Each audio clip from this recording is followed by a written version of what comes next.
good morning, good afternoon, or good evening, as the case may be. I'm Tom Bearden, the author of Excalibur Briefing, and I'm making this 2-hour tape to give you a presentation on some more fundamental work I am releasing in accordance with the Excalibur Briefing.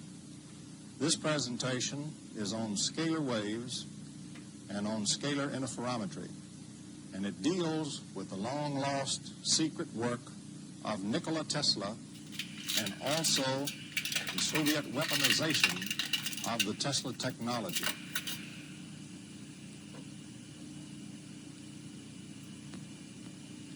I want to accent that during this briefing we will not have time to cover in great detail everything that should be covered. I hope to highlight, however, the process and the technology that Tesla had, a new technology we do not know today, but one which he had prior to 1900. And we will go into the nature of that technology and what makes it work. The slide we are presenting at this time deals with the conclusion of a report done by then Captain J.D. Lamoth for the Defense Intelligence Agency.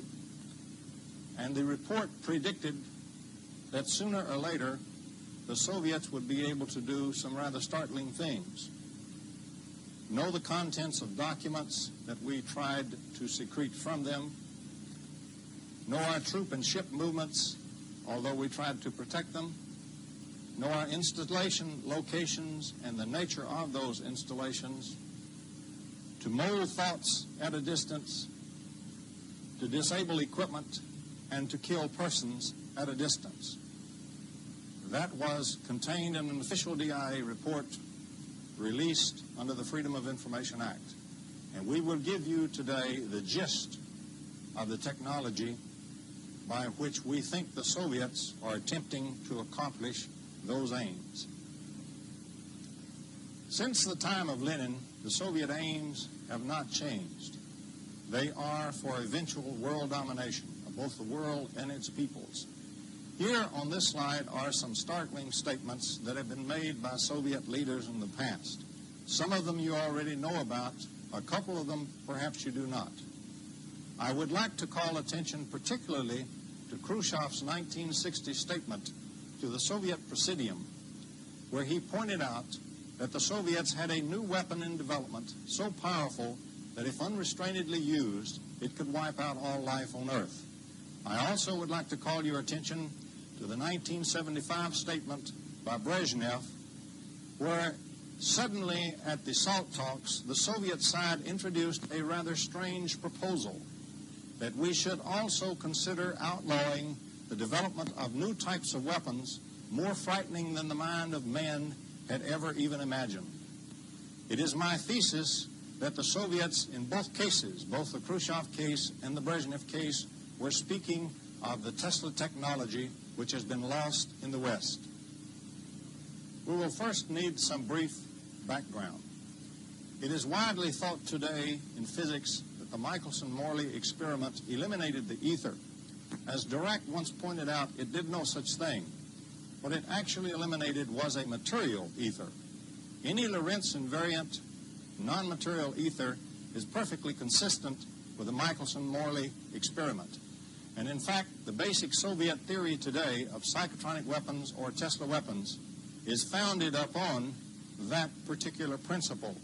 They use little pieces of vacuum as a Lorentz invariant ether concept. And from that, all of the rest of their physics is derived, particularly those which deal with the weapons and the Tesla weapons. Also, they have advanced the work of Ives, a Western physicist who in the 30s and 40s developed a more fundamental theory of physics. Ives derived all of Einstein's postulates, Newton's laws of motion, relativistic form, and the square law of gravitation from a Lorentz invariant non-material ether theory, a more fundamental theory. His work has been ignored in the West, but it forms the basis of the Soviet threat work today.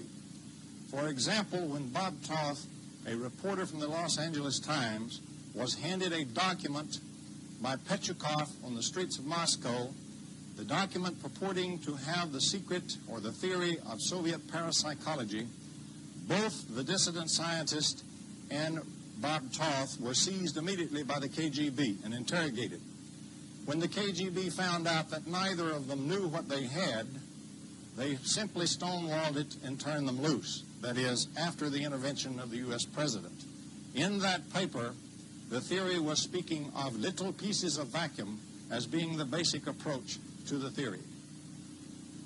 Part of our background also must address the work of another brilliant Western researcher and scientist, Dr. T. Henry Moray of Salt Lake City, Utah.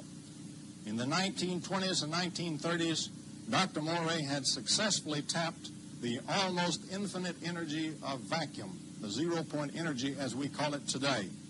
By 1939, Dr. Moray was obtaining 50 kilowatts of power from a 55-pound device straight out of pure nothing, pure vacuum, tapping the zero-point energy. The device used 29 tubes, 29 special stage tubes that he had painstakingly managed to build out of thousands attempted over a period of years. In 1939, a Soviet agent in that laboratory working with the device under Dr. Moray suddenly destroyed the device and beat it to pieces, heart-rendingly destroying the work of a lifetime. He also, however, had obtained drawings of the device, and we can be assured these drawings had been transmitted back to the Soviet Union. And so in 1939, there is a very good point where we know the Soviet Union had obtained the fact that you can build such an amplifier, you can get the energy of vacuum amplified, and we know that they had obtained the basic secret of it in 1939 from Dr. Moray in Salt Lake City, Utah. Now, as everyone knows, the U.S. in World War II successfully built the atomic bomb. 2 atomic bombs dropped on Japan brought a fanatical, dedicated nation to its knees and caused its prompt surrender. At Potsdam, Truman told Stalin about the surprise development of the atomic bomb. Stalin, with a stone face, made no reaction. However, it is our thesis that when Stalin returned to Russia, he called in all his chief scientists in a rage. Stalin, you see, had planned to take over the world or make the Soviet move about 2 years after World War II. He knew that the West would beat its swords back into plowshares. All he had to do was maintain his armies intact, wait for them to disarm and dismantle their defenses, and then attack and seize Europe in 6 weeks. It would have worked except for the surprise development of the atomic bomb by the United States, heavily contributed to, of course, by Britain and by many of the other scientists that had been run out of Europe by Hitler. Now Stalin no longer could mass his troops, and so he had to wait and he had to catch up in the new weaponry. In a fury, he told his scientists that the destiny of communism had been frustrated by this great U.S. technological breakthrough, but that it would not be the last such technical breakthrough, but the next one had better be Soviet. Now, this is a man who's an absolute dictator. He kills his foes and his enemies, and no one dared oppose him. And so the entire Soviet Academy of Science did a backflip, a 180-degree turn, and took off into the hinterland, studying everything that existed that passed as paranormal or unknown phenomena. Wherever you found a yogi walking on fire or lying on a bed of nails or meditating, you were likely to find a Soviet scientific team studying and instrumenting them if possible. Their scientific colleagues might rail at them that this was not science, but the state kept right on paying their salary. It is my thesis that because of this effort, the Soviets resurrected the Moray work and resurrected the secret of Tesla. In going through the material of the West, which they set up a large effort to do, they discovered that the Tesla material had been lost, and they began to work on the secret. And so we have emerging then 2 primary things which we must look for in fueling the Soviet frightening new kinds of weapons unknown to the West. One of these is the Moray amplifier. The other is the Tesla technology. Now, in 1958, a very strange nuclear accident occurred in Russia. This accident was an explosion of atomic waste, we are told, from people who were nearby or who were connected with the treatment of casualties from the accident itself. If so, it left its signature because T. Henry Morey, in his special tubes, had found it necessary to use a radioactive nucleus. The radioactive nucleus is one of the things which will tune in or interact with the strange Tesla waves that we will be covering later on in this presentation. And so, if we can believe that shortly after World War II, the Soviets resurrected the Morey amplifier, and by the early 50s had discovered the Tesla technology that had been buried in the West, then it is quite reasonable that by 1958 they would have been embarked in the building of great new weapons. This one, for example, was a weapon which would transmit a nuclear explosion through hyperspace. That is, it would transmit it out of our space and time at one location, pop it into a tuner at another space-time location in our world, with no travel in our world in between the 2 points. I will give you later a specific case in which I think this was successfully accomplished. Such a hyperspace howitzer, of course, would be using the Morey technology, we believe, in that time frame. We believe that in the early 1950s, perhaps by 1950 itself, the Soviets were embarked on the development of weapons from this technology. By 1958, they should have been in the advanced prototype or even towards the early operational deployment stage, certainly in advanced development. And we believe what happened was a howitzer of this type blew up in an unsuccessful test. The reason it blew is because when it went tuned into hyperspace, we believe the tuning mechanism was damaged, and instead of going narrowband, it went broadband. If that indeed happened, then the nearest broadband tuner would have gotten it. The nearest broadband tuner were the hot radioactive waste stored nearby the facility. Those wastes had all kinds of radioactive nuclei there, all kinds of tuners, and therefore a very broadband tuner existed nearby. So the howitzer simply blew the facility apart because the explosion emerged from the atomic waste nearby. But continuing our story, we switch now to a very strange incident shortly after the Cuban Missile Crisis. First, let us speak of the Cuban Missile Crisis. As you know, in 1962, Khrushchev, ever the ebullient peasant, began to stick long-range missiles at great speed into Cuba. These missiles would have covered the United States like a glove with nuclear firepower, and in one fell swoop, he would have changed the nuclear strategic balance of power. Of course, this was detected, and John F. Kennedy decided to call his bluff. In fact, Kennedy knew he was bluffing because at that time a Soviet colonel by the name of Penkovsky was cooperating with us by the courtesy of British intelligence, and Penkovsky verified that the Soviets were in fact not ready to withstand a nuclear assault, and their defenses and their nuclear missiles were in terrible shape. So Kennedy knew Khrushchev was bluffing, and he would have to back down. In that aspect, then, Kennedy called his bluff, and of course, as you see, Khrushchev did back down. What Kennedy did not know was that the great new superweapons were almost ready. But Khrushchev had jumped the gun, the weapons were not yet deployed, and so although we knew nothing of the superweapons, they were not available for use. Therefore, Khrushchev backed down during the Cuban Missile Crisis. We point out to you that is a very serious offense in the Soviet Union, in any communist state. A very serious loss of face had occurred. Khrushchev's days were numbered before he would be overthrown as the leader of the Soviet Union. And he knew this. At that moment, he was in a desperate race for time to get his superweapons deployed and do something which would recover face and maintain leadership for a while longer. In April 1963, a few short months after the Cuban Missile Crisis, it is my thesis that the Soviet superweapons became operational for the first time. That is, the howitzer, for example. It is also my thesis that in April of that same year, Khrushchev scored a major triumph as a demonstration to the leaders of the Communist Party and the party membership that indeed his policy was the best. He did this to recover face and maintain his leadership. I am convinced that on the 10th of April 1963, from a remote facility in the Soviet Union, a weapon was directed against the U.S. Thresher atomic submarine. and that atomic submarine was destroyed from a Soviet laboratory as a full-up operational test of the first of Khrushchev's great new superweapons. I believe the submarine was destroyed utilizing its photograph. As we know from radionics, any photograph already maintains the pattern of the object, and it can resonate through hyperspace with that particular object. We will find later in this presentation that we are dealing with waves which can travel much faster than the speed of light and including infinite velocity. At infinite velocity, every point in the universe is totally together.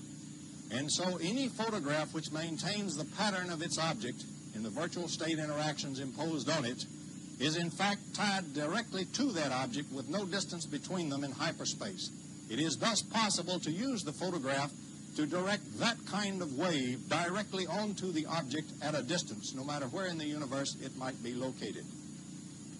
If we check the incidents surrounding the loss of the Thresher, we find several very strange circumstances involved. Number one, the ship apparently began to disobey or not respond to its controls, and so it was in trouble when it started its deep dive. Another incident, which is very indicative indeed, is that its companion ship, the USS Skylark, on the surface above it, experienced great difficulty with its communication systems, several types of systems.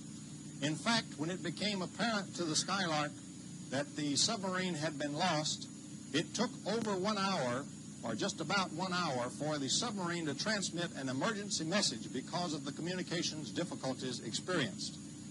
I point out to you that the Tesla technology we will be discussing later can cause such communications difficulties in multiple systems, and that is one of the signatures of the use of such weapons. Here on this slide we show a typical deep underwater nuclear burst. There's a standard formula to calculate such a depth at which the burst does not vent the gas bubble.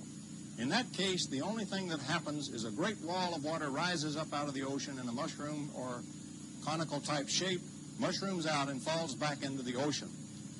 One day after the death of the Thresher, that is on April the 11th, 1963, a jet airliner flying past 100 miles north of Puerto Rico saw a sudden emergence from the ocean of exactly this type of great mushroom-shaped cloud of water, which rose up approximately 1/2 mile and then fell back into the water.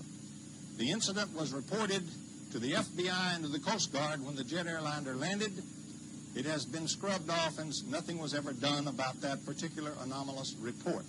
A full report on that incident is in the files of SITU, the Society for the Investigation of the Unexplained. It is my thesis that what happened here was the first full-up successful test of an operational hyperspace howitzer from the Soviet Union. That is, a Soviet submarine passing by dropped off an underwater receiver for the test. And then from the laboratory in the Soviet Union, a full-up nuclear explosion was transmitted through hyperspace into that receiver in the ocean successfully. And so on April the 11th, Khrushchev had succeeded in a great 1-2 punch as a full demonstration to the Communist Party that indeed the new operational weapons were there, and indeed he, Khrushchev, should remain as their leader. We would like to pause briefly now and return once again to the past, to Dr. Nikola Tesla.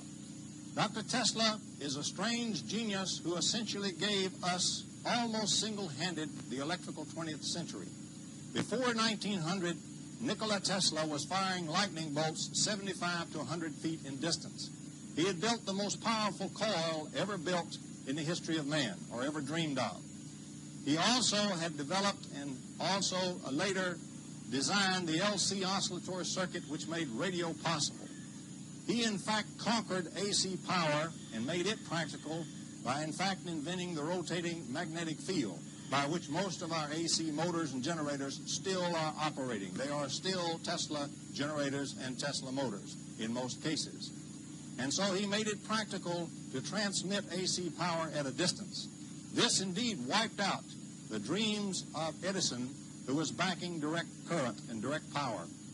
In that case, in direct power case, you would have to have a generator plant about every 20 miles or so across the face of the earth. You can imagine what a great financial empire was involved.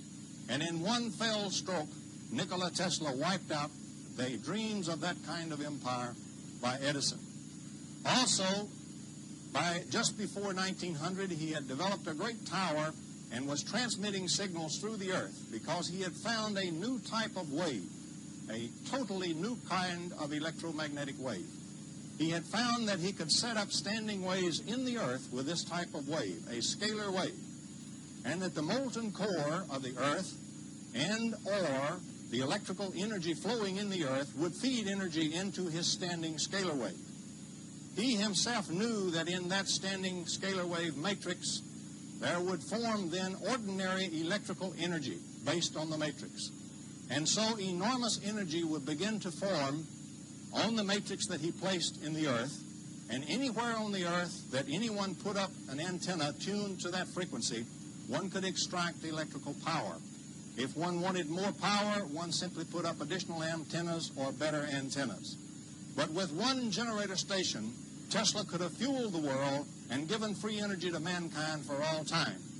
When his financial backers discovered that this is what he was about, they in fact set out to destroy him, for they considered him a dangerous madman.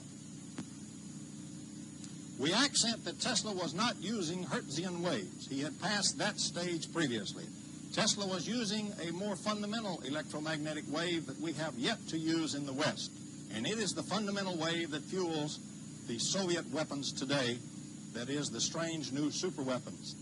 Tesla used a scalar wave. Specifically, he used a wave of phi field, static electric potential, electrostatic potential, well known in the theory.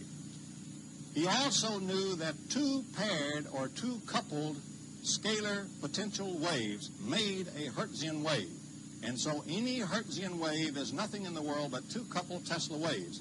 In other words, the present electromagnetics is a highly special case of the more expanded electromagnetics that emerges once we use the scalar wave directly without such coupling into ordinary vector waves.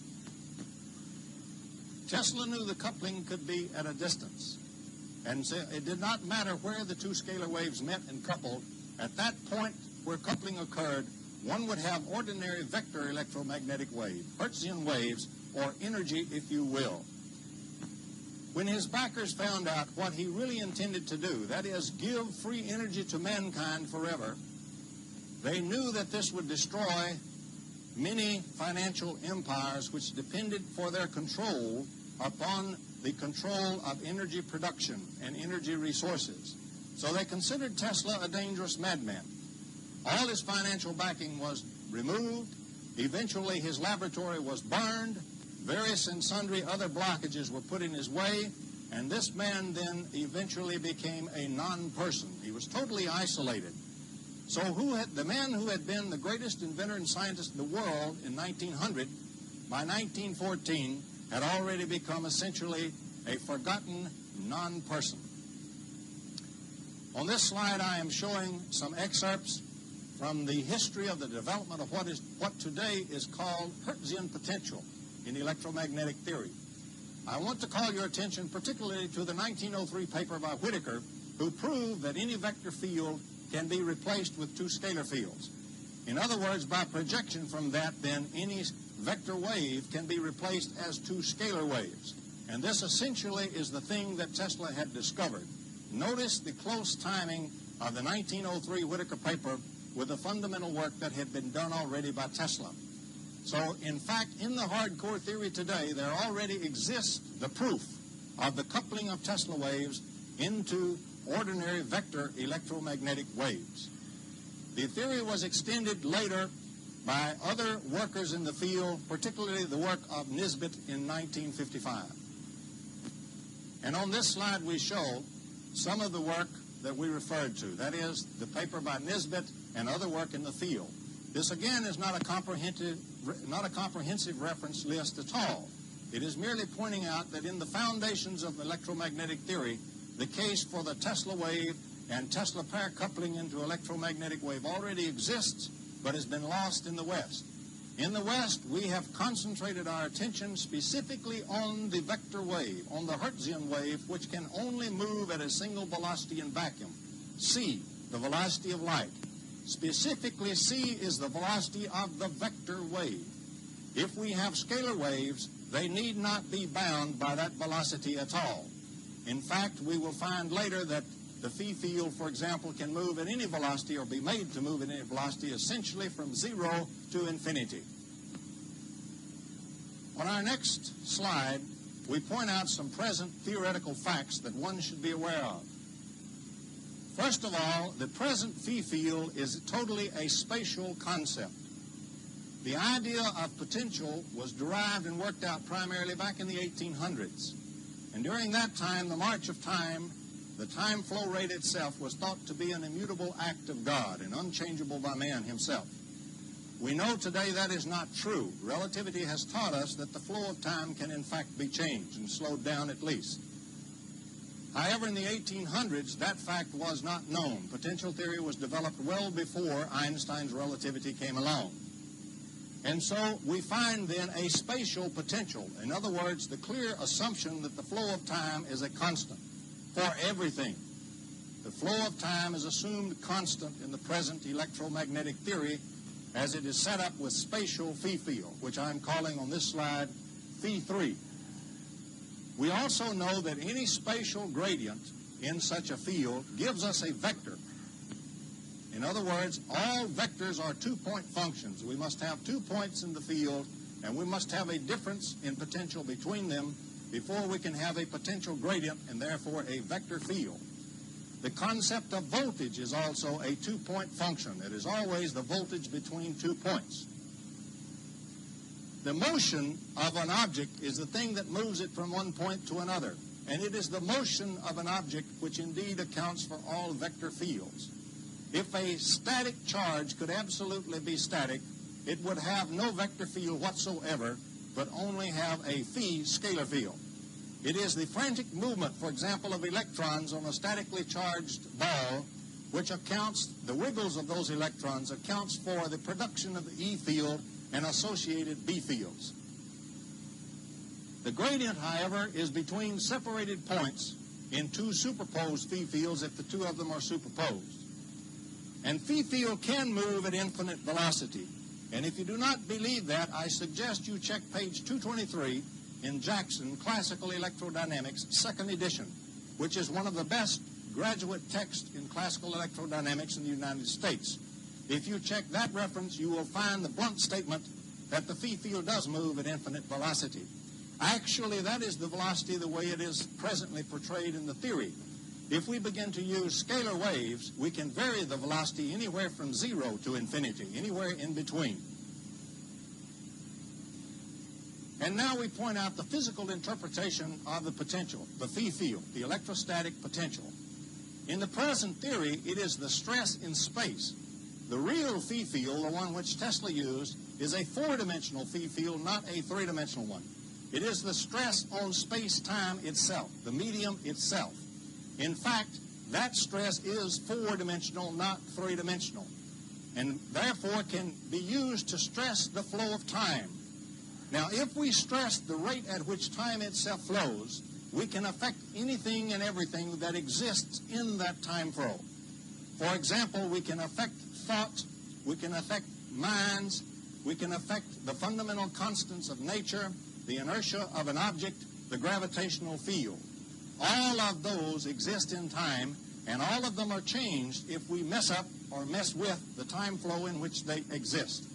And so when we have a phi 4 field, the stress on space-time itself, we are dealing now with a fundamental unified field because it crosses all fields of nature. Any field is affected by the phi 4 field. The Tesla phi 4 field, then, is a more fundamental phi field than the one presently used in the theory. It is the stress on space-time itself, without voltage, without E field or any other vector field applied. It is a purely scalar field concept. From that concept, for example, we can have pure potentials with no vectors attached to them. We can have no V or no E field and yet have a phi field or even a phi field wave. This kind of a wave will penetrate any physical medium. We can produce EM fields at a distance if we couple two of the waves together at a distance to form vector electromagnetic waves by pair coupling. They can be pure time waves because moving in 4 dimensions rather than 3, these waves can either move spatially like a normal wave, or they can move in time only, sit at one point and simply fluctuate in magnitude. But in fluctuating, they are stressing the time flow itself, and therefore they are affecting every fundamental constant of nature, the gravitational field, the inertia of mass, etc., etc. And so they are very real fields which do unified field theory concepts and technology already. And that is the field which Tesla had discovered with his instruments and with his devices prior to 1900. Here again we summarize some of the strange characteristics to be expected of the Tesla field. For example, we can establish standing waves in the Earth or in the ionosphere. Actually, you could establish them anywhere. We can tap energy from the Earth's core. That is the one which indeed was responsible for the suppression of Nikola Tesla. The wave can travel faster or slower than the speed of light. Already in the limited electromagnetic theory we have, we recognize that phi field can travel at infinite velocity, and I gave you that reference. It can also be made to travel at a slower velocity, because if you adjust the amplitude of the wave that you produce, for a given medium that it is going through, there will be a certain amount of pair coupling. The drag is due to pair coupling into vectors. Vectors are forces and drags.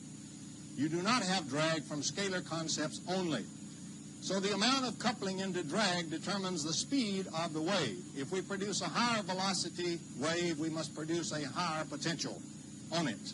And so we can control the velocity simply by controlling the amplitude of the initial wave for a given medium that we are transmitting it through. That is one example of the way you can control the speed of the wave. It can change the rate of time flow and does. It can affect all fields, including gravity. It can commute between the virtual and the observable states presently so mysteriously separated, because it is a true point function. If we take a single quantum change, delta L, delta P, we can go to any particular small delta L we wish, including subquantal. And so this is the magic field, which is the hidden variable theory that goes between the subquantum state and the quantum states known today. This is the magic field that is searched for both as the hidden variable theory and both as the unified field theory, since it also can tackle gravitational field. As one example on this chart, we show the magic wave that Tesla discovered and called his standing columnar wave. For example, looking at the bottom diagram, this is a little space-time diagram. The vertical line is time, the horizontal line is 3-space or laboratory space. The Tesla wave is a magnitude of phi, which will be somewhere between the time dimension and the 3 spatial dimensions. It can be anywhere in between. In fact, it can even move back and forth between them. If it does that, then a very unusual type of wave motion results in our normal space. What results is the wave, as it is down here in the space medium, just moves like a normal wave with a certain velocity. As it produces or approaches the time movement axis only, it stops at a point and sits there, waxing and waning and affecting all the fields and fundamental constants of nature. As it then moves back towards the space-time medium, it picks up velocity again, until again it's moving in space. It gives you then the type of wave shown on top. On top we show that sitting at a point and messing with every other field of nature and all the fundamental constants, gradually releasing its effect on the flow of time and moving through space, then slowing down and starting once again to seriously affect the flow of time and all the other fundamental fields and forces and constants and so forth. The velocity chart or velocity plot is shown in the middle graph. It simply picks up velocity and stops, picks up velocity and stops while it's doing its thing. Now, other people besides Tesla and Morey have stumbled onto parts of this particular technology. For example, in World War I, the United States Navy utilized the Rogers undersea and underground transmission system to transmit underwater to its submarines around the world. They also used it to transmit through the Earth to American Expeditionary Forces headquarters in Europe. The work was declassified in 1919, and it was hailed as a major triumph. It was exclaimed that all the surface antennas would be wiped out because of this new fundamental discovery. And Tesla also affirmed that the Rogers work was utilizing the Tesla wave, not the Hertzian wave. That was in 1919 that declassification occurred. Mysteriously, by 1920 or 21, all reference to that and to the great promise of this new technology was wiped out as if by an unseen glove. No way, in no fashion, apparently, was the Tesla wave going to be allowed to produce free energy for mankind and advanced communication systems. Also, according to the fundamental research work of Dr. Robert Beck, this same technology has been rediscovered at least 3 times since World War II, and in each case, again, has been mysteriously squelched in the West. In the West, the technology that Tesla had discovered before 1900 has been repeatedly suppressed up to the present day. On this slide, again, we show a thing which is presently missing from electromagnetic theory. The fact that the scalar waves are there, and also that the scalar waves can couple to form vector waves at a distance. Also, I'd like to point out some other omissions from the present electromagnetic theory. One of the crucial and critical aspects of the theory that is fallacious is the confusion of charge and charged mass. They are not even dimensionally the same thing. Mass does not exist in time. Mass time does. Mass is totally a spatial or three-dimensional concept. If we believe quantum mechanics, the charge on a mass, for example, of a charged particle, is due to the emission and absorption of virtual particles, such as virtual photons. It is this virtual flux, then, which is charge. It is not the mass, but it is that virtual flux connected with the mass. The charge connected with a mass produces a charged mass, that is, a charged particle. But in the theory, the two are made synonymous. It is not possible to do work on charge. It is only possible to do work on mass. Force is defined in the simplest case as mass times acceleration. No mass, no force. So phi field, in fact, is nothing in the world but the intensity, or the force-space density, if you will, of the force-space virtual flux in a region. It does not matter whether or not there is any mass, observable mass, in that region. For example, if we believe the present theories of vacuum, vacuum itself has a very high level of primordial electromagnetic energy. It is also full of scalar waves. In fact, everything is going bananas. Incredible amounts of energy are in the pure vacuum itself. These energies are there in the form of charged, not as charged mass. In other words, there is no observable mass connected with them, and that's what the vacuum is. And so the present theory must be again changed. We must substitute at least 3 terms for every term that presently has charge. One term is charge itself in the correct sense. The second term is the mass that's connected with the charge. And the third term is the relationship or the connection or coupling between the two. Now, a scalar wave is a wave in the background phi sub 0 of vacuum itself. In the present theory, that phi sub 0 is assumed 0. It is not 0. It is, in fact, a very high value. It is, on the average, constant if nothing is disturbing it.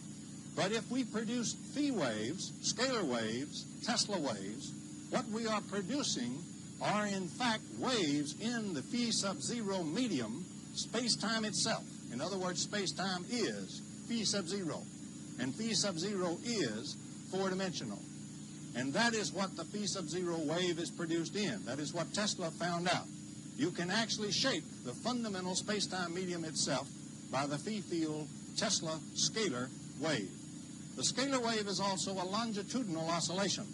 When coupled, the pair couple makes a vector wave, which is a transverse oscillation. And so transverse waves, or Hertzian waves, are always coupled scalar longitudinal waves. That coupling can occur at a distance. It need not occur immediately at the point at which the scalar wave is produced. However, in our real world, there are so many moving charges, essentially everything is charged, that the moment a scalar wave is produced, much of it or most of it is coupled with other scalar waves that are being produced around or passing through the vicinity. And so we find, for example, excited states of atoms emitting photons, that is, pair-coupled scalar waves. They also emit some scalar waves that are not coupled, but we have no instruments at present to detect them. For example, the scalar wave does not push electrons. It takes a force to push an electron, and that's a vector concept. You don't get it unless you have a vector wave. The scalar wave doesn't push electrons, and so our electron-pushing detectors do not detect it. Strong scalar waves can be detected, for example, with such things as Geiger tubes, because the Geiger tube is a pileup of charged masses, but we don't care too much about the mass, just look at the piled-up charge. In other words, the charge density is increased. And so if we pass a phi wave through there, it rides like a cork on a wave of water and rides up higher in phi wave. It's as if every single electron acquired a little bit greater charge, a little bit greater phi field. And so if it becomes the ionization, we get a cascade discharge, and so the Geiger tube will read. It gives us vector fields, and that pushes electrons, and we get an indication. If we wish to detect weaker scalar fields, we must indeed use interferometry techniques. We must pair couple to produce vector fields, and that is scalar interferometry. And so we use such things, if we wish to detect them, as electron interferometers. Now, there are indeed some natural scalar interferometers around that can be studied if one is very careful. One of the standard phenomena that is produced by this fashion is what is called earth stress lights, earthquake lights, mystery lights, ghost lights, and so forth. There's a myriad of terms for the will-o'-the-wisp. It is produced usually in or near fault zones in the earth. Now let us discuss what we have when we have a tectonic plate fault zone in the earth itself. In other words, we have a split under pressure, under high stress, of the tectonic plate rock itself. In that case, what we have is something like on this diagram. Each place we have a crack, we have, for example, very high pressure in the rock on each side of the crack, and it is stress relieved in the crack itself. And so we have indeed a scalar interferometer. The rock is producing very high phi field from the charges of the telluric currents flowing through it and the pressure. It is also producing it on the other side, and those two can couple together and form vector waves under certain circumstances. Now, the quartz in the rock is, in fact, a piezoelectric crystal, and there are little grains of various size in the quartz, and they're randomly oriented by and large. Under pressure, then, this becomes what we can refer to as a Prigogine system. Ilya Prigogine in 1977 was awarded the Nobel Prize in Physics for producing a new thermodynamics of systems far from thermal equilibrium. And this is such a system, or can be, in a scalar interferometer in a natural stress points and fault zone in the Earth. For example, under the Prigogine effect, what we are now are led to believe is that from total disorder, highly chaotic disorder, large-scale order can emerge and stabilize, completely in contradistinction to the present linear thermodynamics theory. And in fact, if this system becomes a Prigogine system, that is what happens. Large-scale orders of electromagnetic field emerge and stabilize. And so we will expect to produce electromagnetic field at a distance. The way it's actually produced at a distance is with coupling of scalar waves. That is, each of the little tiny quartz crystals also has little stress cracks in it and also is a little tiny interferometer. And so these little scalar interferometers have a myriad of, for example, frequencies that they are producing as they are squeezed and stressed. They constitute an approach toward a Fourier transform of patterns. Under certain conditions, those patterns can actually form based on Fourier transformation. And if two of them form at a distance just right, they couple to form the standard little spook light or mystery light that we see connected with fault zones and earth stress activity. And that is exactly how they are produced, and they're produced by Tesla scalar interferometry. Now on this slide we show that in a little bit greater detail. We show again the fractured rock from one side of that scalar interferometer, and we show the myriad of little small scalar interferometers that occur in the quartz and in the rock itself.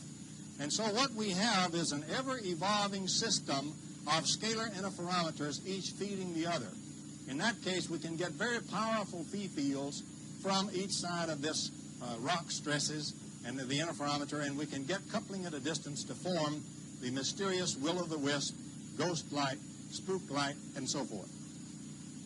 Here is a photograph of a so-called spook light or earth stress light taken near Florence, Alabama by two young researchers who are doing some very fine field research. As you can see, what we have is a light that is formed in the sky. It's quite bright for its size. It's small, but it's bobbling and moving along. This is due to the erratic changes in the earth currents that are feeding the fault zone interferometer. This is an example. The best example of research done in the United States on such stress lights is the work done by Vestigia that has been published in, for example, the Vestigia newsletter. Some very fundamental work and very nice theoretical work and instrumental work in the field has been done by the Vestigia experiments. They have measured, for example, ordinary electromagnetic wave emission from such an area as the spook light. They have measured its concentration in the infrared as opposed to the visible spectrum, and they have confirmed the reading of a Geiger tube, for example, connected with the phenomena by actual instrumentation in the field. Again, all explained by Tesla scalar interferometry. Actually, another very good scalar interferometer is sitting up between the two ears of each listener. The two cerebral halves, for example, form such a scalar interferometry. The way one must produce phi wave without all the coupling or without so much coupling is that the charged masses, the ions or the electrons, for example, that are used to pile up to produce phi field must be moved at great speed, essentially at breakdown of the medium velocity. They must be moved as quickly as possible and then stabilized to hold the activity, the virtual state activity that constitutes charge. And so the way we actually must produce phi waves without so much coupling into vector waves is in that fashion. And that is why the human nervous system, for example, utilizes cascade discharges across large numbers of nerve fibers. For example, brain waves, so-called, are not waves along a wire. They are, in fact, cascade discharges of charged particles, for example. And it is in that fashion that the human system is able to use scalar waves and couple them then into vector waves, which will move the charges and give signals. I do not have time in this lecture to go into that, but let me say this. All of the phenomena of classical parapsychology can be explained by the new idea of phi field, that is a phi-4 field, by scalar waves and by scalar interferometry. It means that a finely tuned system, for example, human system, is able to form two scalar patterns at a distance, couple them and form energy at a distance.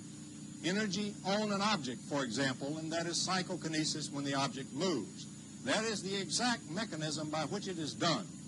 Just as the human system used electricity long before we knew anything about it, it used FM, for example, it also uses Tesla scalar waves, and it uses scalar interferometry.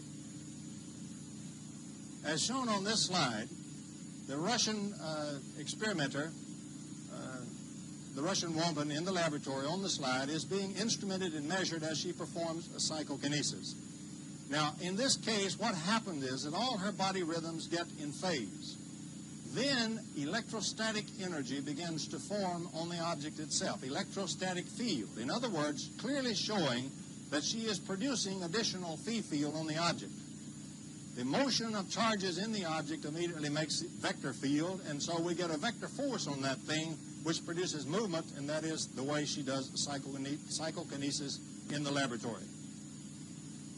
With scalar technology, there are large numbers of free energy fields and free energy systems waiting to be tapped, sources of unlimited energy available for mankind if we but bend the Tesla technology to our will. For example, some of them are shown on this chart here.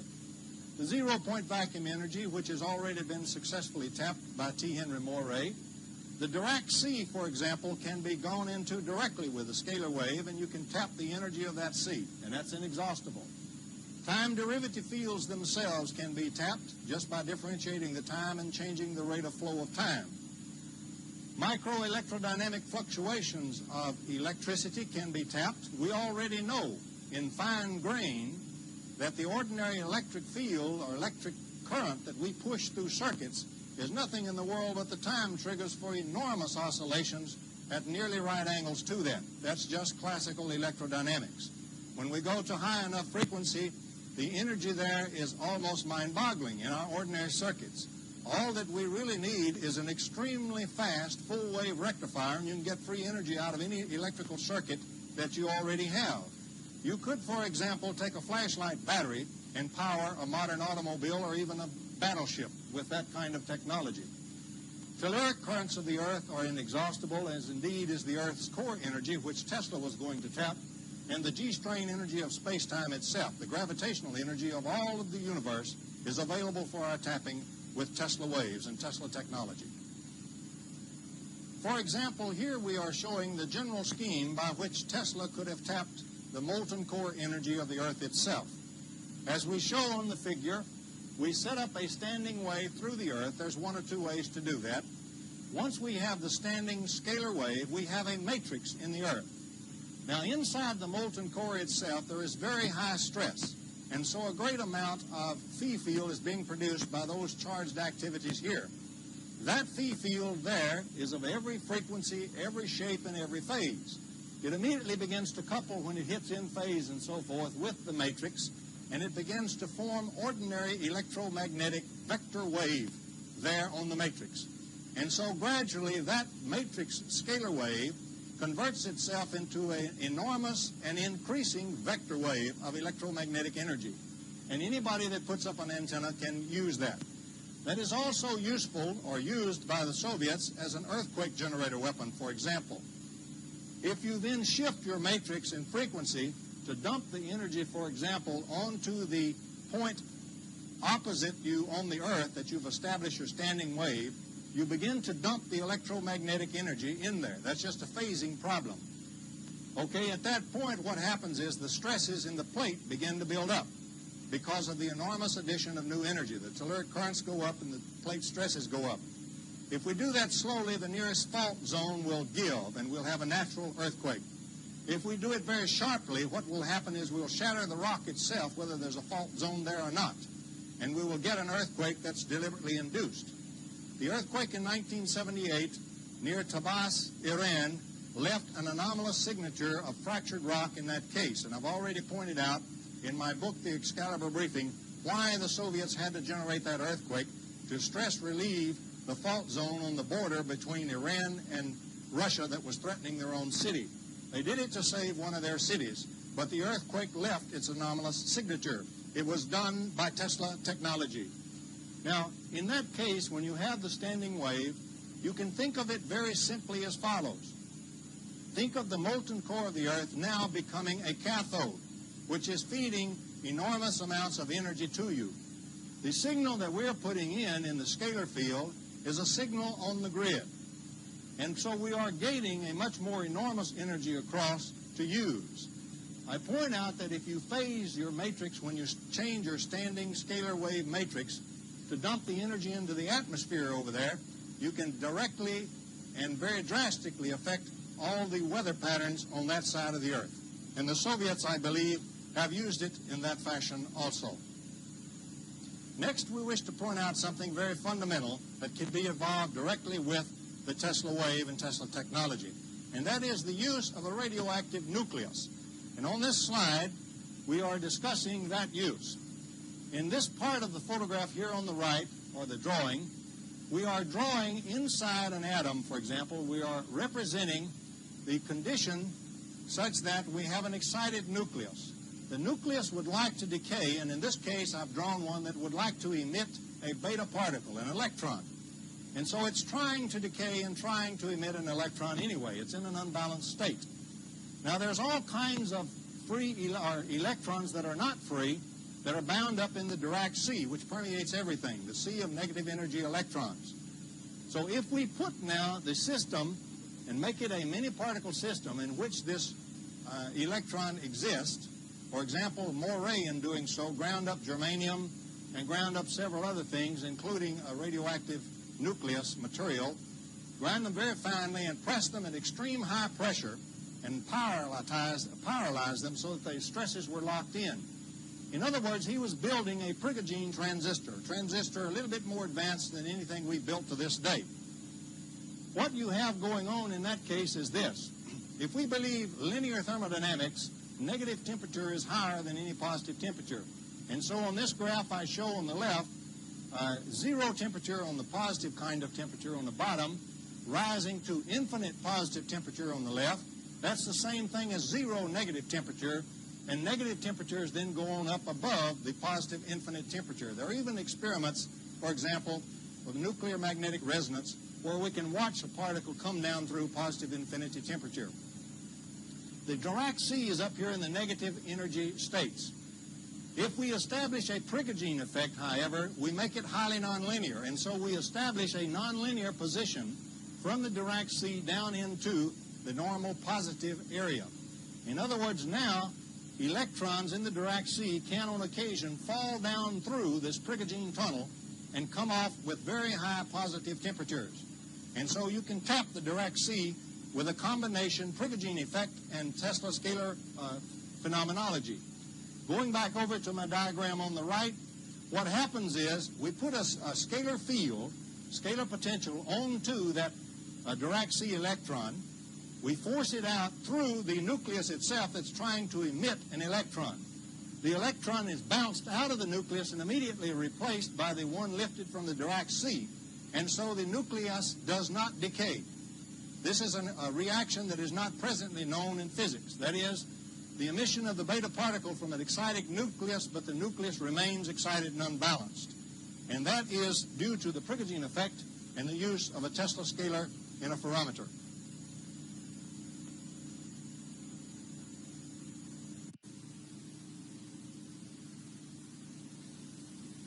Next, let's pause briefly and point out how we get a three-dimensional waveform in the first place.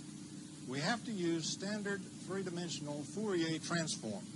In other words, we can express any two-dimensional shape we know in terms of an infinite series of frequencies. To use in a practical sense, we truncate that series after, let us say, 10 or 12 terms. And that will give the wave shape that we wish, or the pattern, in two dimensions fairly accurately. To form a three-dimensional pattern, however, we must have two of those. We must have one for the other axis. And so then when we put the two together, we will have a three-dimensional waveform. And that is three-dimensional Fourier transform, truncated so that we can use a finite number of transmitters and a finite number of frequencies. In other words, it will require us to use two Tesla transmitters to use scalar interferometry in three dimensions. And on our next slide, we show such a scalar interferometer, for example, a huge facility that might be built if one were attempting to use this effect as a weapon. In other words, the projection of energy at a distance, or what Tesla in the early 1900s had called his wireless transmission of energy without loss at a distance. In this case, as you can see, we have two scalar antennas. They're fed by a control and switching mechanism in the building shown here in the fine drawing by Hal Crawford. And not shown on the drawing, of course, would be a power source or a series of power sources to feed the interferometer. You can see the various wavelengths of the interferometer marked off to show you that we're using from each antenna a truncated Fourier transform, and the pair combination makes a scalar field form at a distance. And so with this arrangement, we can produce in space a form, a three-dimensional form, that is traveling at a given velocity. We can, for example, adjust that velocity by determining or adjusting the magnitude of the Phi field produced in the first place. And indeed, such interferometers, Tesla interferometers as this, already exist in the Soviet Union, as shown in our next view. Here we show an artist's conception of the Soviet facility at Serezhigin that is indeed a Tesla howitzer. This is taken from the pages of Aviation Week and Space Technology and is being used here with their permission. Now, it is presently thought or conjectured by the West that this thing might be a high-energy laser or particle beam weapon. It could, in fact, for example, do elementary particle beam weapon work if indeed radioactive nuclei are being used inside the scalar antenna. In addition, however, its prime purpose is a Tesla scalar interferometer, a Tesla howitzer. I maintain this is a third-generation weapon that is presently on site. As you can see from the slide, we have the two scalar antenna out front. We have the mark-off positions along the baseline between them for the wavelengths to be used in the Fourier transform sections with each antenna. We have the computer-controlled facility in the middle in the building that switches and controls all the various frequencies that are coming from the transmitter. And back at the rear, we have a series of power sources. In fact, on this particular howitzer, we have apparently two kinds of power sources. The forward bank of generators are thought to be explosive generators, those kind of ordinary generators in which the Soviet Union is known to lead the world. Behind them, however, there is a bank of 13 generators, one extra one, which I believe are Moray-type generators. The Moray generators, for example, will furnish enormous energy, almost unlimited, and there's an extra one to run the facility. I pointed out in my book, The Excalibur Briefing, that the Moray generators, because they use so many stages in them, will have a most unusual failure mode. At certain times, all of them will fail and cease to operate because the flux in which they operate goes unstable, and so they lose their coherence and they cease operating. In that situation, every one of them of that type quits working, a failure mode not known to any other weapon system. If weapon A doesn't work, then weapon B won't work. And so if the Moray generators fail, the howitzer to be used at all must have some ordinary power being furnished, and that will come then, of course, from the explosive generators. It could also come, for example, from advanced ordinary power sources such as magnetohydrodynamic generators. The howitzer has, for example, four modes. Two major modes, continuous pulse, continuous wave, or pulse mode.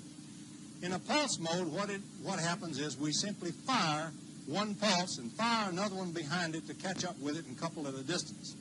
In a continuous mode, we fire a continuous pulse wave and a second pulse wave to come up behind it at a higher velocity and catch it, coupling at a distance, so that the thing will form, in each case, vector field at a distance, that is, energy at a distance. In the pulse mode, the energy will form suddenly with a big bang, and we'll get something like an electrical explosion of enormous density at a distance. In the second, a fireball, if you will. In the second instance, the continuous mode, we will form, for example, a ball of energy, but the energy will be sustained because it is continually being fed from the Moray generators or from the advanced power source. So we have two main modes, pulse and continuous. There are several modes in addition that each one of these can be used in.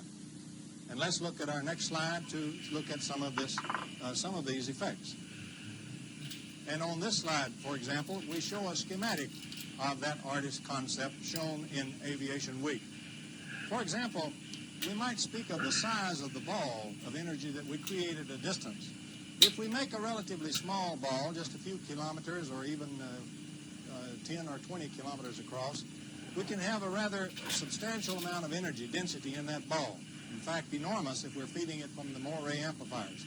So the small ball can be used to vaporize a physical object such as a reentry vehicle, an airplane, or a missile.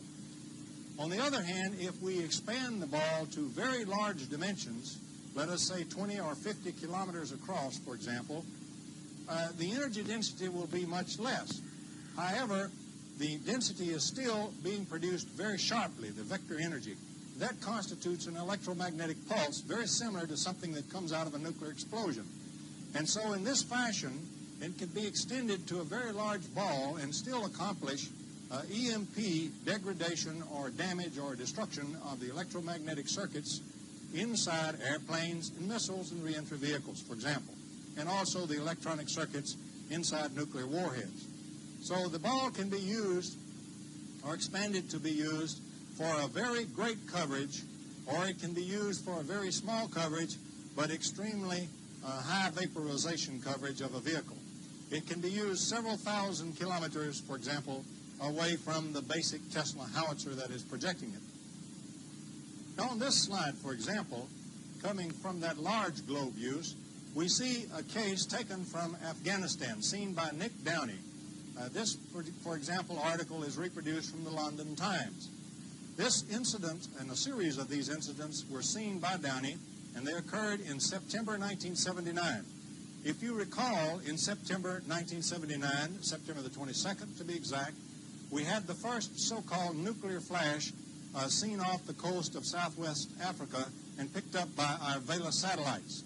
And so we have a very close synchronization in time between the incidents seen in the Soviet Union from Afghanistan by Nick Downey in September 79 and the so-called nuclear flash off the coast of southwest Africa seen by the Vela satellites. This ball, as you can see here, has been expanded to enormous size and is usable in the EMP mode. In other words, it could be, for example, an anti-ballistic missile defense, an anti-cruise missile defense, or an anti-bomber defense. It is useful against all three forms by furnishing a very high EMP into any vehicle that penetrates the shield itself, or the ball. Now on this slide we show how the flash, so-called nuclear flash, off the coast of Africa was produced, the one seen by the Vela satellite in 1979. What we have is a howitzer, a Tesla howitzer, very similar to that one at Sereshigin, possibly that exact howitzer. We produce from the two antennas first a ball form which is traveling at a certain velocity. This velocity may be slower than the speed of light or faster than the speed of light. We calculate the time delay to wait until we fire another ball exactly like that, but at a greater intensity and therefore a greater velocity. So we fire then a second ball or form, three-dimensional form, behind it. The second one then is overtaking the first ball. And we have calculated the time delay so that the second form overtakes the first one over the target area, couples with it, instantly forming electromagnetic energy, exactly like the EMP, the sudden formation of EMP from a nuclear explosion.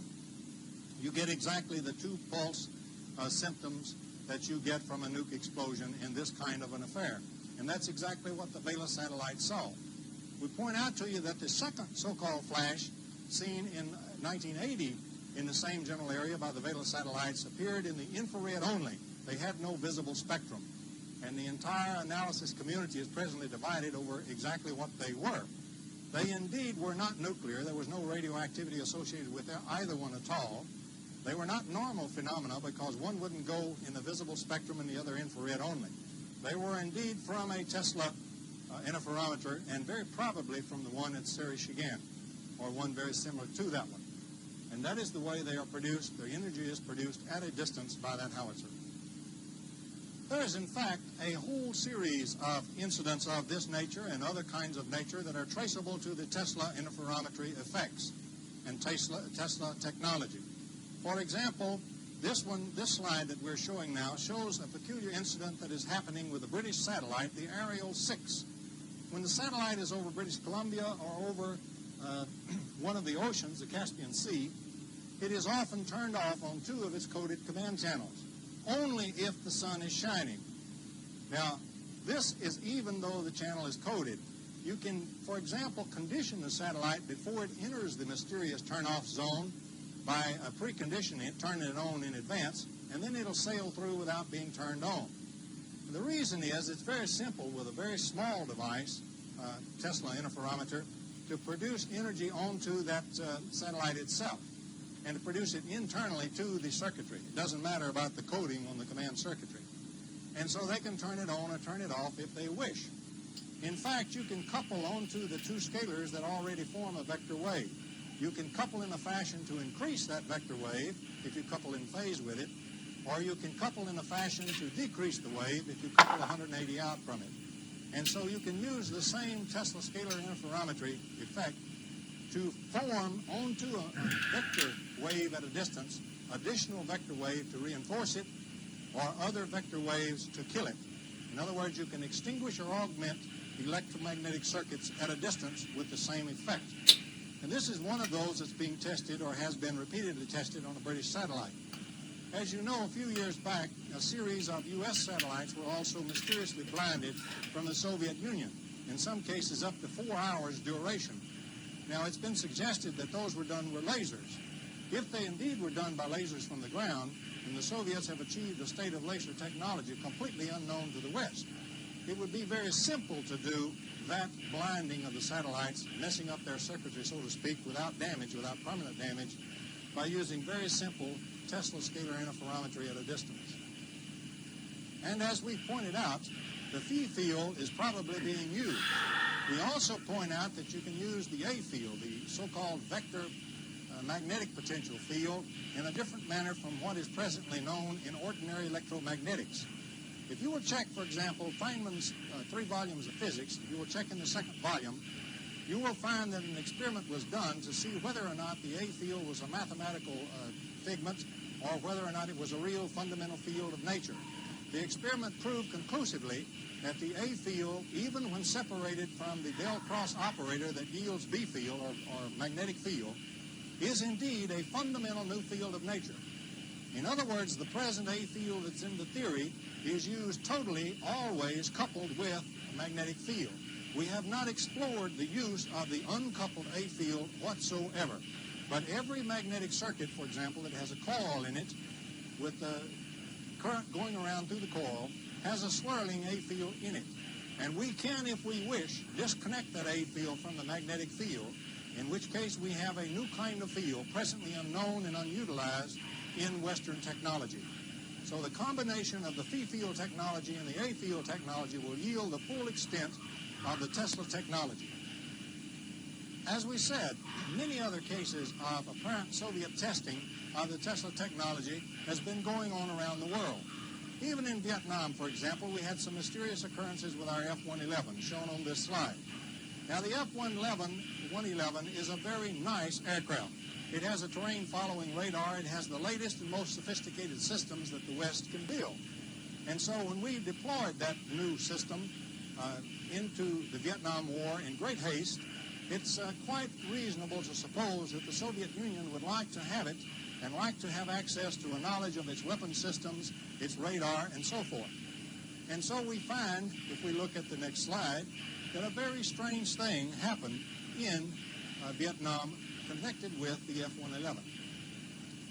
In fact, when the F-111 was deployed, very rapidly 8 of them fell out of the sky mysteriously. No Mayday messages, no nothing. Thereafter, in some 4,000 missions or so, no more F-111s fell out of the sky. Now, the F-111 flies so low and so fast when it's going in on its mission that it outruns its own sound. And so the troops and the ground guns normally get very little warning. They can, of course, track it on radar, but it's going so fast that it's very difficult for ground fire to hit it, or the missiles that were deployed inside North Vietnam. However, another strange thing happened. For example, during the prisoner of war exchange, we recovered one crew, and they told a story of going in towards Hanoi, hot and fast, and suddenly having all the lights lighted to show that all the systems were failing simultaneously. They got out of the plane, ejected safely, but the plane, so far as they knew, was not hit by ground fire, by a missile, or by a rocket. In other words, we have here a plane which was not hit by anything, but which showed by its indicator lights that all its systems were failing simultaneously. Everything electrical on that airplane was failing. And so I submit to you that that's probably an indication of the use of a Tesla weapon. For example, if the Tesla weapon was being used to extinguish the electromagnetic currents flowing in the electromagnetic circuits, in other words, in an extinguishing mode, as all the voltages started falling, that's exactly the symptoms you would have had. And so that what they did was disable the electromagnetics in the airplane, forcing it to crash, and then they recovered the parts. When they had enough of the parts to have everything they needed, they quit knocking down F-111s. They also probably took the magic boxes with them that they'd coupled into the radars to do that and took them back to Russia. They weren't about to give those devices to the North Vietnamese. So it's my thesis that there's a high probability that the mysterious loss of those F-111s was largely due to the use of Soviet Tesla weapons in North Vietnam. Now, in September 1976, here is an example shown on this slide of the use of a Tesla weapon in the continuous small fireball mode. This one was seen by a British airline flight over Lithuania, and it was seen for several minutes. A glowing fireball formed below the airplane. In fact, the pilot contacted the Soviet authorities in alarm, and the Soviet authorities, in effect, told him to mind his own business and go ahead and get the heck out of there. What we have is a deliberate use of this weapon, or exposure of the airliner and the pilot and the crew to this weapon. The Soviets knew that the airline pilot and crew would see the ball and would be alarmed. They knew that when they returned, they would report this incident to the British authorities. And what they're doing is they're using this as a stimulus to Britain to see if the British know anything at all about the Tesla technology. By their response, then, from a series of incidents such as this, they can determine whether or not the West, in fact, knows of this technology. In many, many such incidents which have occurred, the stimulus has evoked the response always that showed the West knows nothing of the Tesla technology. And so the Soviets know for certain that we know nothing of the scalar wave or scalar interferometry. And here, of course, on the second slide is a close-up of the same phenomenon. You can see here the ball underneath the airline, closer up. Here is a second incident taken from Iran, from an airplane beginning to land or coming in to land at the airport, seen deep within the Soviet Union. And this is the same Tesla interferometer shown in the very large globe or very large form use. In other words, the EMP use is being tested. What the airliner saw was indeed a glow on the horizon which formed itself into a ball and then which rapidly grew. The intensity of the glow diminished as the size of this thing grew until it was enormous, seeming to fill that whole part of the heavens. Another airplane also saw the same phenomenon. This is in 1976, as shown on the slide. The next slide is a close-up of the same phenomenon. And as you can clearly see from the close-up, the size of the globe is truly enormous. We're talking about a phenomenon which is many, many kilometers across in diameter. And so we're talking about something which can be used in the EMP mode to cover a whole region of the sky against incoming attackers, whether or not they are ballistic missiles, cruise missiles, bombers, whatever. In fact, the primary development of the Tesla weapons seems to have been done with a view towards ballistic missile defense. The Soviets, for some time, at least since the late 60s, have stated that they had 100% defense against ballistic missiles, strategic ballistic missiles, ICBMs. They have stated, for example, that the Western alliance has no such defenses and does not know this technology. Based on the scalar Tesla technology, that statement could indeed be accurate. And we show on this slide that we're seeing now the uses of the Tesla technology in a ballistic missile defense mode, primarily in the missile defense against ICBMs. Now, turning to the slide, for example, we see, first of all, the use of the large globe method, or the large globe mode. We produce out in space, many thousands of kilometers away from the projector, a very large globe of energy. The energy is actually in just a thin hemispherical shell where the two forms coupled. And so it's very dense. Even though it's very large, it's still dense by normal standards. And any vehicle or object entering that particular shell experiences a very sharp, very large EMP, much like from a nuclear explosion. That'll disable the electronics that's in any vehicle coming in. It covers a very large region of space, for example, and so is used against a large number of vehicles coming in to dud them, to dud their electromagnetics. In the second mode that we show the smaller ball, which is now being placed on the nose of an incoming vehicle. And in this mode, what we've done is we actually vaporize the physical vehicle itself. It simply goes just like a bug hitting one of these electrical bug screens. And we see various other fireballs. They can be continuous if they're fed from a continuous power source to the projector, or they can be a pulse mode if they're fed, for example, from the explosive generators. The howitzer is always usable in a pulse mode. And we see a series of these being used to clean up individual objects that are coming in towards the defense. Finally, down on the end, we see something that is very magical. We see a very large hemispherical dome, which is the final shield against anything which may enter this area. This dome may be, for example, 50 or even 100 kilometers across the base. It is the Tesla shield that Tesla spoke of in the 20s and 30s when he said he had produced a shield or a weapon which would end all war, because you could make a defense impenetrable. And then on our next slide, we'll take a look at the Tesla shield. To obtain a Tesla shield, what is done with the Tesla projector or the Tesla howitzer is to produce first a very slow hemispherical three-dimensional form. In other words, the wave form is a hemisphere, and it moves out very slowly. And so what we have is a growing hemisphere which moves up very slowly in altitude. Then behind that, we produce a second such hemisphere which moves at a little faster velocity and moves up from inside the other one until just as it meets it. In fact, to be specific, when it meets the special relativity condition, when the distance, delta L, between the two, divided by the time delay between them, delta T, is equal to the speed of light, that defines a vector wave. That point defines the pair coupling for the two scalar waves into an ordinary electromagnetic wave energy. And so what we have now is an ordinary thin shell, hemispherical shell, of very dense energy indeed. And so the air in that region is instantly ionized, and it's a total plasma. And so it's glowing from the decay of the excited states and giving off photons. So what we see is a huge, luminous, hemispherical dome, highly bright, highly glowing, giving off photons.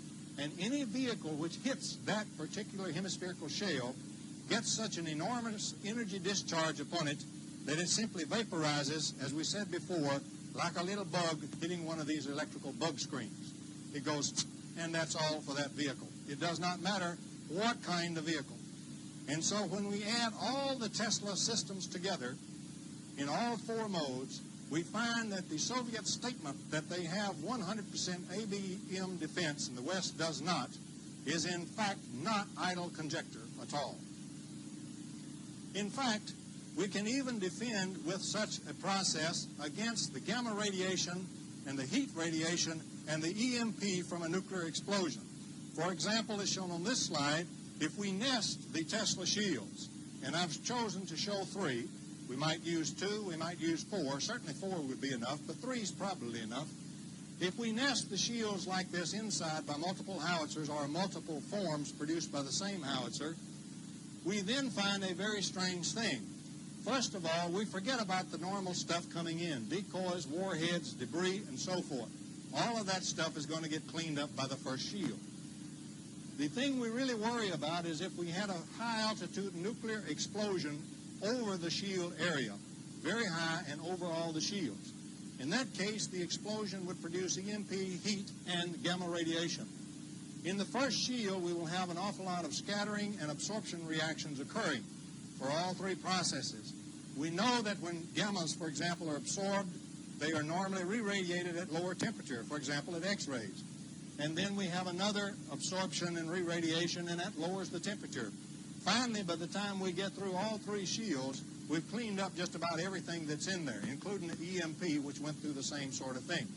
And so by nesting the shields, we can defend against the effects of a high-altitude nuclear burst suppression, the gammas, the heat, and the EMP. Again, the Soviet statement that that their particular technology yields 100% ABM defense is not idle conjecture. We point out again, and pause here with the next slide, Brezhnev's strange 1975 statement, introduced to the SALT talks, that we should also consider outlawing the development of new kinds of weapons more frightful than the mind and imagination of man had ever even dreamed of. And on this slide, we show the beginning of such weapons, as which Brezhnev was referring to. We show, for example, that the Tesla technology essentially gives us almost Star Wars now, which has been taken as the title of this slide. For example, if I have Moray technology, I can package enormous energy sources and power supplies in a very small weight and a very small volume. And so they become usable in space in reentry systems.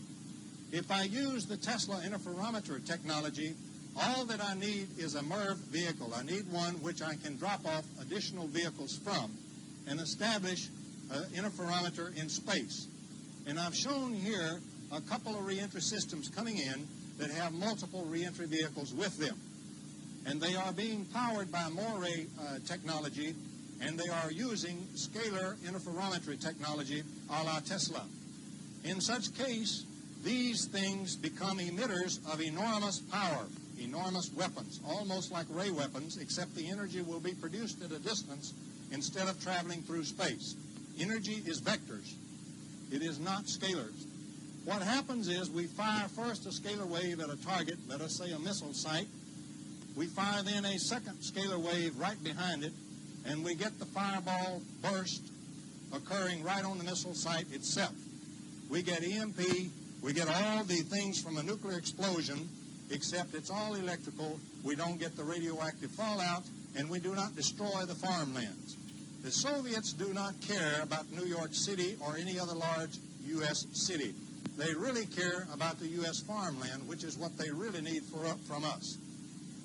And so anything which serves as an emitter can now become an enormously powerful emitter, and it can become a sort of blaster or fireball blaster at a distance. And I've shown that Star Wars and battle stations in space, which we are only now beginning to think about in the West from the standpoint of lasers and particle beams, have already become possible in the Soviet Union by using the Tesla technology. Also, I show that a satellite, for example, can be set up in the same mode, and any emitter now becomes a primary weapon system. If you think about the enormous numbers of Soviet emitters which exist throughout their system, both on the ground and in the air, you then become concerned, or should become concerned, about the coupling of Tesla technology with such a large number of emitters, wherein the emitters themselves become primary weapons and primary blasters. For example, if we have a small jammer coming in against a field army force to jam some of the radars, we might have a small one that produces 2 kilowatts of power. But with the Tesla technology, he can put that 2 kilowatts of power right around the antenna of his target radar. I assure you that any Western radar we have today with 2 kilowatts of power in a little globe around it will simply blow out all the transistors and all the circuits. And that radar will be blown right off the air immediately. And so will our communication centers and everything else we're using that has particularly digital state electronics, which are very sensitive to EMP, particularly EMP produced directly in and on the circuits themselves. So what we have is a case where all of those enormous number of emitters can become blasters. And so we can reason that the Soviets will make a substantial number of them the primary weapons on the battlefield, a weapon which we presently have no means of countering whatsoever. But of course, in pausing, we have spoken of many weapons, and fantastic weapons at that, that matched Brezhnev's strange 1975 statement. The use of the technology, if man can only evolve his own consciousness, is not just for war. It promises things for the future that staggers the mind of man. For example, the long-sought unified field theory is already here if we use the phi-4 field, because in being able to affect the flow of time, we can affect everything that exists in time, the gravitational field, the fundamental constants of nature, and everything. We can literally engineer the reality we exist in. I want to point out that a new super-relativity emerges also from this theory. The present relativity is based on the vector speed of light, c, and small changes in that in terms of distorted space-times. In this particular thing we're talking about, we control the distortion of space-time. And so we can control the velocity of the sensor wave we use, anywhere between 0 and infinity. And so not only do we cover the band, so to speak, the velocity band from 0 to c, which is what we presently deal with in the reality we are used to, but we deal with the kind of reality that emerges when we cover the band from c to infinity. In other words, we can see and travel in and out of time. We can see and travel in and through other dimensions. We can be anywhere in the universe in an instant. We can go in here and out there with no travel in between. We can communicate at superluminal or subluminal velocities. And in fact, we'll see that the things that follow are also even more enormous than that. But my point is that the present relativity and the present electromagnetics are only highly special cases of the true relativity and the true electromagnetics that emerges from Tesla's fundamental waves and fundamental interferometry work. In fact, if we fully apply the technology, we must be prepared to deal with orders of reality. In fact, words that we presently have in our language fails us in trying to describe what emerges. We must be willing to deal with a case where we individually can be in many places at once. In fact, we could be everywhere at once if we were using a wave that had infinite velocity to do our sensing. We must be prepared for the fact that our sensor, which we normally associate to be our physical body in one little region of space-time, can be in fact placed anywhere we wish, and so we can be literally anywhere we wish with Tesla technology. We must call that orders of reality, because the present physical reality we see is only a first-order effect. It is the kind of physical reality that emerges when time, the present vector-carried time, is removed from space-time, leaving behind only space. We know from quantum mechanics that time is not an observable. That is, time has already been removed any time we observe. And all observation and all detection is purely spatial. And so the present order, the present physical reality, is only one type of reality that actually is there, that actually confronts us, and in which we actually live. With the Tesla technology, we must confront all the orders of reality, and to do that we are going to have to advance the entire consciousness of mankind. For his present consciousness is totally fitted to the photon interaction and to the vector field effect, that is, the vector movement at a limited c velocity. In dealing with that kind of reality, we must pause and point out that since the beginning of time as we know it today, man has always beset his fellow man. Being a smart animal, having a brain, and having a mind that is very clever and adaptive, he has built tools which he can use with his tool-using member, his hands. He has built ever more powerful tools in his cleverness, and he has utilized these tools ever more frightfully against his fellow human being. And so the history of mankind has been a history of struggle and domination of man against man and human against human. As the power of the tools evolved, however, man has reached the point where he has the power to destroy his biosphere. He has the power now to disrupt all the space-time smoothness in which he exists. He can reach the very fabric of the universe itself, of physical reality itself, and he can shake it, he can bend it, he can warp it, and he can twist it.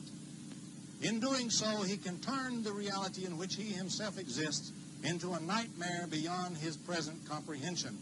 And so the power of tools that has been unleashed already by the Tesla technology in the hands of the Soviet Union are indeed so frightful that they boggle the mind of man, and they are more frightful than the present limited consciousness of man has ever imagined, just exactly as Brezhnev stated in 1975. We must become aware of this type of reality and this type of technology. We must evolve our consciousness, and we must leave forever the side or the set of man where man turns against his fellow man. In so doing, there is a single problem which can be overcome by the technical Tesla technology. This single fundamental problem is in fact responsible or involved in all human causes where one human is pitted against another, and Tesla technology can be used to overcome that. In the present first-order physical reality which we sense and live in, and which all our instruments sense as well, most of them, everything except a few obscure Geiger tubes, and once in a while something like an electrical or electron interferometer. In the first-order physical reality that we sense and live in, we consider ourselves to be apart from each other. I consider, for example, that you are distant from me. The only way that I can establish our separation is by the vector field and its limited c velocity. I have something which takes some time to travel between you and I, and that time multiplied by its velocity gives me a distance in which we are separated. And so, using the first order reality and vector sensing, I am convinced that you are distant from me and not part of me at all. I am convinced, therefore, that if you suffer and you hurt, it does not necessarily affect me. I need not suffer and I need not hurt. In fact, if I can use a sensor wave which has infinite velocity, that is, which is everywhere at once, we confront something that is very near the Creator in its awareness, because it can be aware of everywhere at once. In that fact, or in that situation, there is no distance between you and I, or between any other two people. If we, in fact, inject such technology between us, there is no longer any between us. We can indeed become one. Just as in the individual human body, there are literally billions and billions of human cells which are so linked together, and in fact, Dr. Pop has discovered that that link is a virtual field and therefore involves scalar field, for example. If we link human beings together by scalar processes which have infinite velocity and therefore no time separation and no distance separation, we indeed all become one. And the thing that is written in the Bible, that man is made in the image of his Creator, is quite indeed literally true. Each of us is the other, and we all are one. And that is where the Tesla technology must be used to carry us. It must be used to evolve humankind from its present limited consciousness to a more infinite consciousness, the consciousness of the next stage of human evolution. And so, if we can become aware of the Tesla technology, if we can first counter the Soviet weapons, and then if we can reach an agreement to banish the scourge of war and our divisions from one another forever, we can apply the technology of Tesla to mankind's betterment, to cure him, not to kill him, to make him a god, not to make him an animal. In that case, all of the things that I've shown on this slide can gradually become true, because that is man's destiny. First, we can control our lifespan. We can control all diseases. We can have superluminal communication. We can have transmutation of matter. We can produce anything and any energy that we need to produce. And eventually, we can recover our true consciousness and our true nature, which is the godhood and the God nature of mankind itself. It seems ironical to me in making such a presentation that with my Judeo-Christian background and looking at the Christian Bible, King James Version if you wish, long ago we find people writing words which, if I do away with the dogma and if I do away with the limited concepts of the time and try to express what they are saying in a non-dogmatic way and in the present concepts that we have today, they have a startling new truth. Man literally is built within the image of his Creator, or is one with the Creator himself, or he can be, because we now see and sense only the first order reality, only a limited electromagnetic interaction, and only a limited relativity.